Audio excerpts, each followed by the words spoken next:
O Livro dos Espíritos, Allan Kardec. Livro 3º, As Leis Morais. Capítulo 12, Perfeição Moral. 3.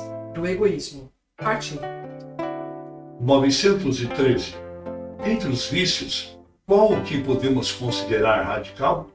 Já o dissemos muitas vezes, o egoísmo. Dele deriva todo o mal.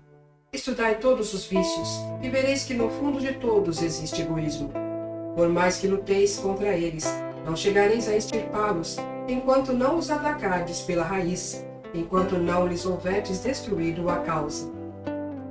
Que todos os vossos esforços tendam para esse fim, porque nele se encontra a verdadeira chaga da sociedade. Quem nesta vida quiser se aproximar da perfeição moral, deve extirpar do seu coração todo sentimento de egoísmo, porque é incompatível com a justiça, o amor e a caridade. Ele neutraliza todas as outras qualidades. 914. Estando o egoísmo fundado no interesse pessoal, parece difícil extirpá-lo inteiramente do coração do homem.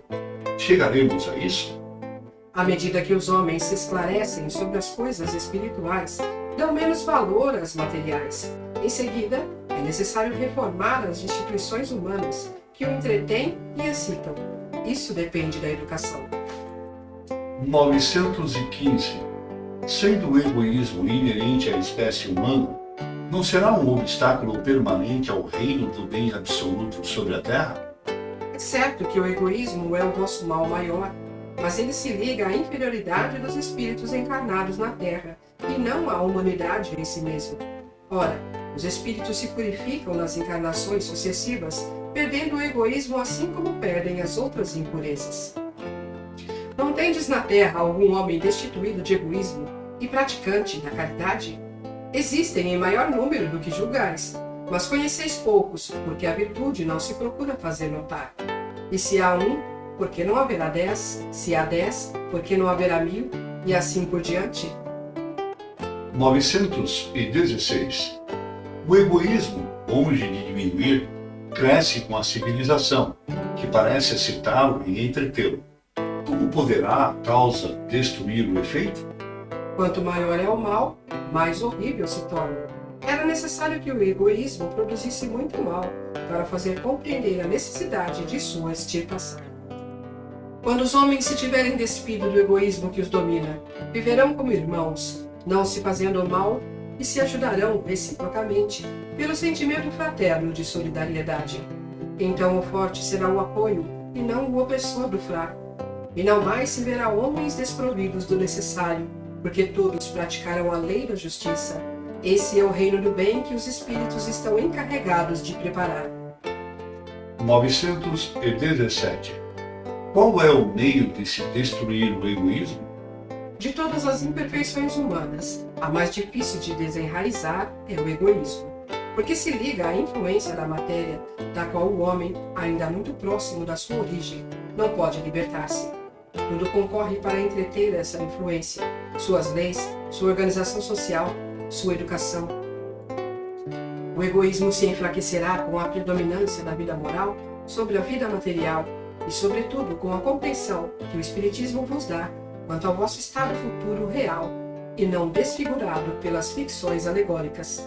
O Espiritismo bem compreendido, quando estiver identificado com os costumes e as crenças, transformará os hábitos, as usanças e as relações sociais.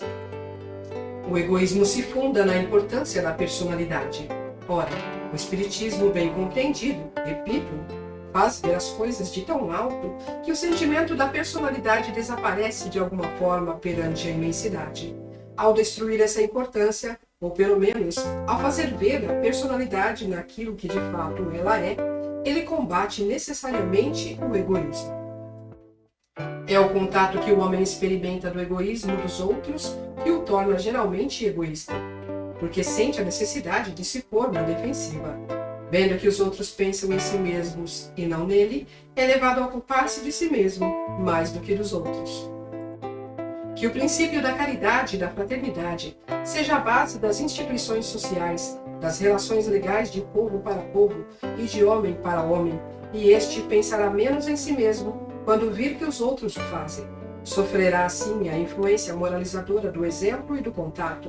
Em face do atual desdobramento do egoísmo, é necessária uma verdadeira virtude para abdicar da própria personalidade em proveito dos outros, que em geral não o reconhecem. É a esses, sobretudo, que possuem essa virtude, que está aberto o reino dos céus. A eles, sobretudo, está reservada a felicidade dos eleitos, pois em verdade vos digo que no dia do juízo, quem quer que não tenha pensado senão em si mesmo, será posto de lado e sofrerá no abandono. Félix.